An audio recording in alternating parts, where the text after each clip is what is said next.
j'ai l'impression que vous faites exprès de ne pas faire la chronologie des choses. Non mais, que l'on ait coché la maison de l'abbé, c'est récent. Qu'on lui ait enlevé sa plantation de Koya, il a fallu que lui-même en parle, vous ne le saviez pas. Non, j'ai commencé à énumérer par Dixine. Attendez.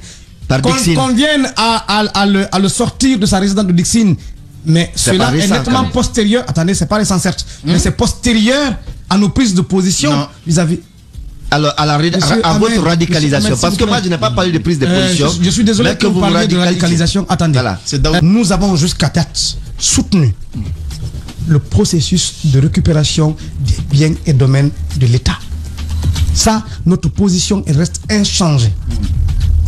Seulement ce que nous avons déploré, c'est la méthode. Mais cela ne rentre pas en ligne de compte, n'est-ce pas, de nos si vous voulez, de nos récriminations aujourd'hui vis-à-vis du CNRD et globalement des autorités de la transition. Attention, ça fait partie de vos déclarations. Non, malheureusement, dans aucune de nos déclarations officielles. Écoutez, ce qui a été dénoncé, c'est la méthode qui est opérée. Bien. Et non le fait de retirer à Cellou Dalein Diallo sa villa. Et vous-même, journaliste ici, vous n'avez pas été d'accord qu'il ait saisi la justice et qu'on aille démolir la résidence. Soyons d'accord avec les principes. Vous savez ce que je dis souvent.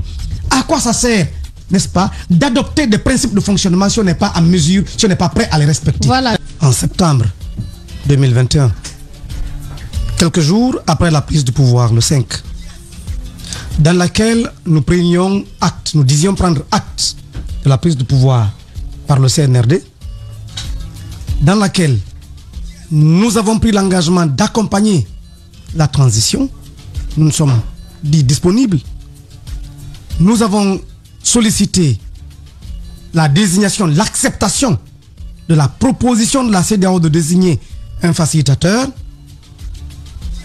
Et nous avons demandé, j'y viens. Vous savez, avant notre déclaration, la CEDEAO avait tout de suite, n'est-ce pas, annoncé la désignation d'un facilitateur que le CNRD a tout de suite rejeté. Et enfin, nous avons demandé l'ouverture d'un cadre de dialogue permanent pour discuter du contenu. Je l'ai suffisamment dit ici, je ne vais pas revenir là-dessus. Tout cela parce que la Guinée est notre chose commune. Parce que nous avons tous le souci de la réussite de cette transition. Et dans ce ordre d'idées, nous pensons que les gens qui ont pris le pouvoir, ils n'ont pas forcément l'expérience. Et puisqu'ils manquent de légitimité, de légalité, et n'ayant pas forcément l'expérience, nous avons voulu mettre notre expérience à leur disposition. Je dis pas forcément. Nous avons voulu mettre notre expérience, nous, force politique, force sociale, à leur disposition pour que, fort de tout ça, ils sont libres. Pour que fort de tout ça, une proposition ils puissent prendre de bonnes décisions. Oui, mais c'est ce que vous voyez, ceux qui sont derrière, vous ne les voyez pas. Jusqu'à date, ils étaient dans des casernes. Ce qui est clair, cela est indéniable. Le Premier ministre n'était pas dans les casernes. Le Premier ministre, je parle de ceux qui ont pris le pouvoir. Le Premier ministre. Et à l'époque où nous avons fait notre déclaration, le gouvernement n'avait pas été mis en place. Et vous savez combien de mois après le 5 septembre, le gouvernement a été mis en place. Donc, vous ne m'amènerez pas sur votre terrain. Maintenant, qu'on me dise qu'il y a un gouvernement, d'accord.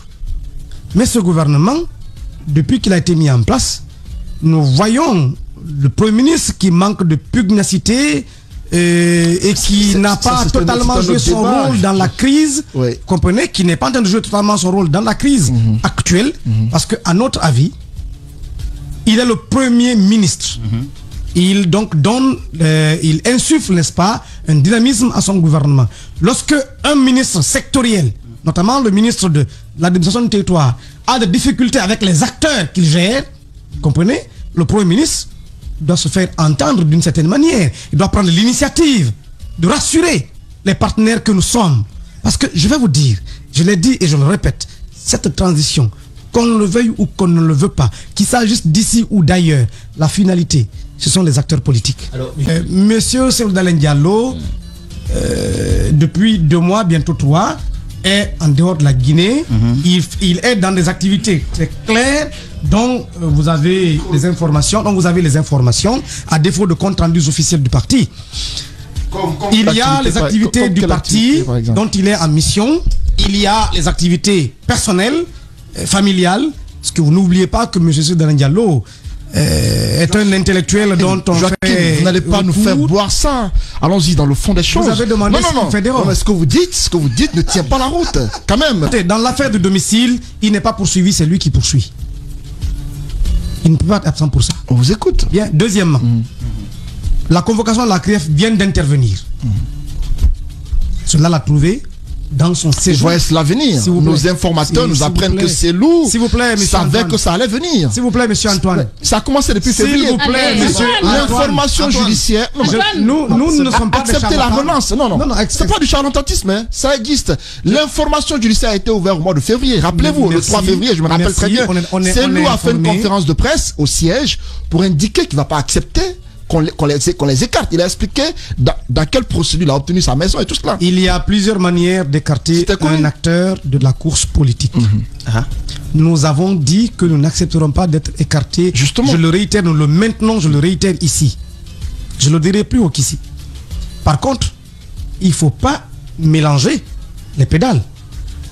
Il est dans un calendrier qui coïncide aujourd'hui avec la convocation par la CRIEF. Alors c'est un homme public, c'est quoi ce calendrier? Maintenant, répondra pas. Premièrement, il n'appartient pas au parti d'en décider.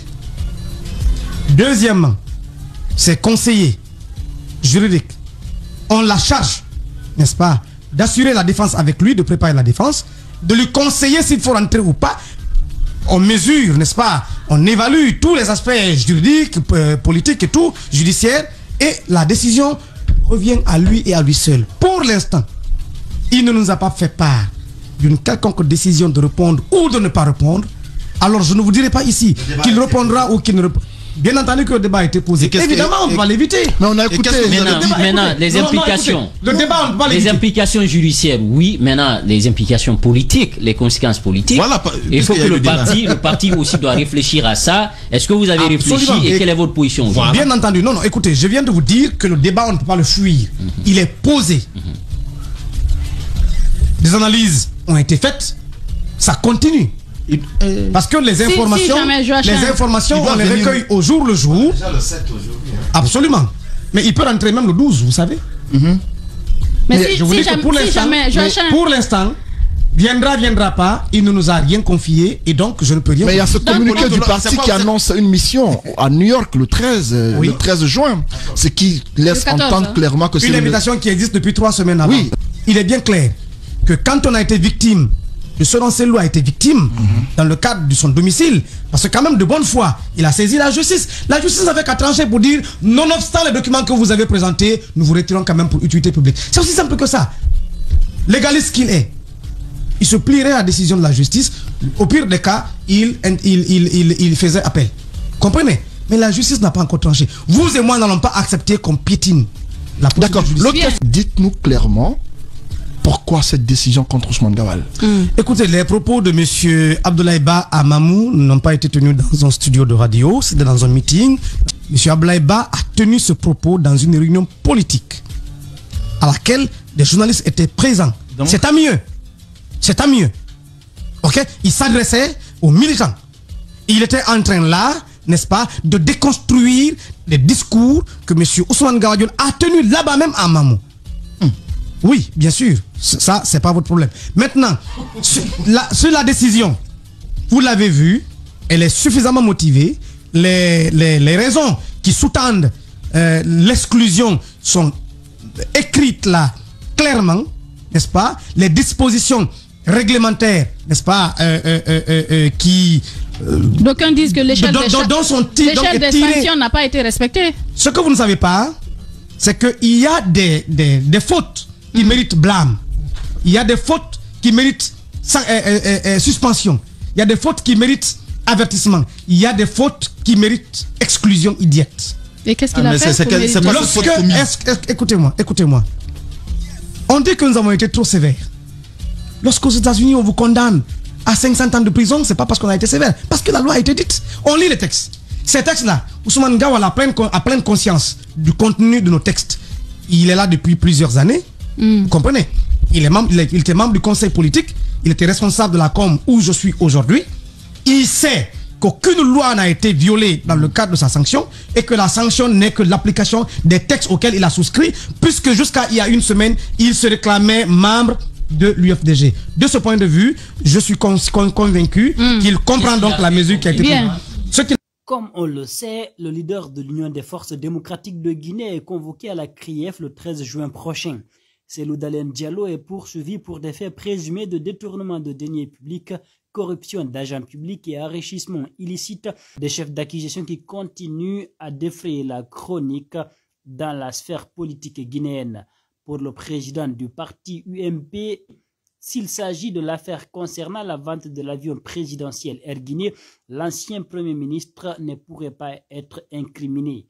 À en croire Boubacar Siddiq Diallo, vu la description des faits dans la vente de Air Guinée, Cellou Dalein Diallo n'a pas à s'inquiéter, peut-on lire sur le site Le Révélateur 224.com. Il indique, dans cette histoire d'El Hadj Cellou Dalein, les gens créent beaucoup d'amalgames. Et dès que vous parlez d'El Hadj Cellou, on vous colle l'affaire Air Guinée. Mais que ce soit très clair, si c'est pour l'affaire Air Guinée, tel que c'est dépeint, je suis convaincu que El Hadj Cellou Dalein est innocent. Il ne peut pas être incriminé parce qu'il ne peut pas être ministre sectoriel qui reçoit des décisions du président de la République qui a décidé par décret et du ministre des Finances qui doit engager les finances de l'État et de la structure qui s'occupait de la privatisation, que tous ces gens-là soient blancs comme neige et que c'est le ministre sectoriel qui devait juste engager son ministère sur le plan technique qui soit traduit en justice. Sauf s'il y a d'autres dossiers, ce qui est bien possible qu'on lui reproche et qu'il doit prouver, a-t-il martelé.